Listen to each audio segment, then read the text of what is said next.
Okay, I just wanted to talk about needle weaving a little bit, and the technique that I've sort of moved into simply because I like it better. But needle weaving basically is just weaving with a needle, and what you normally do is you set yourself up some long threads. In this case, I've used a circle as a guide, and I've just, you know, put the thread across and then come back up here and go back this way, so that you don't have a lot of thread on the back, but you've basically laid this parallel set of yarns just like it would be on a loom. And then you would come in with another thread and you would weave in and out of these until you fill this up, and that the surface isn't really attached to the back. And I find that this is it's a nice technique, but it often requires you to use a hoop so that you can keep everything pulled tight. And I don't know, you know, it works just fine, but the method that I've sort of put together is more attached to the cloth. And what I actually do is I just, you know, I draw my shape. I just got a little sampler going here because I wanted to show you a few things. And I draw the lines where I wanted, you know, where I want the threads to be, basically as a guide. And of course, you know, you don't have to make them even, you can vary them or whatever. But then I come in with a, in this case I think it was 2 strands of floss, and I actually do a split back stitch to cover the lines that I've drawn. And this is kind of comparable to this in terms of you've got these parallel lines to weave in and out of. I'm using a contrasting thread here so you can see what I'm doing. And these lines can be as close as you want them to be. I made this a little bit spaced out so it would be easier to see. And then I just come in and, oh, that was good. I pulled the knot right through.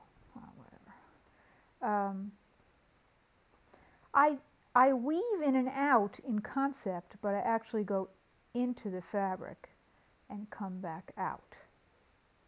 So I'm going to go over this line and then under the next one. So you're weaving in concept, and you actually are weaving in and out of these lines, but you're also catching the cloth underneath. And the good thing about this is there's a tremendous flexibility and ease of handling, because nothing is kind of loose and floating around, but you're still going to get the weaving effect. And depending on how close you work, I mean, you can put your lines very, very close together and get almost a solid area. But you see what's happening is it's woven, but at the same time it's not really woven, it's just woven looking.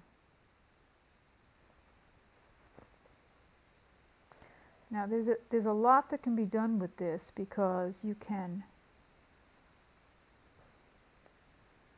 do any kind of shape when you've got it attached to the cloth like this.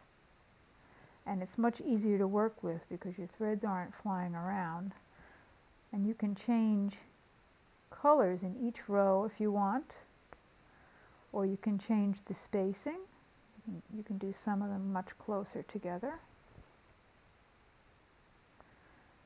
But I like this method better because it has more flexibility in handling, and it's also a much more functional stitch.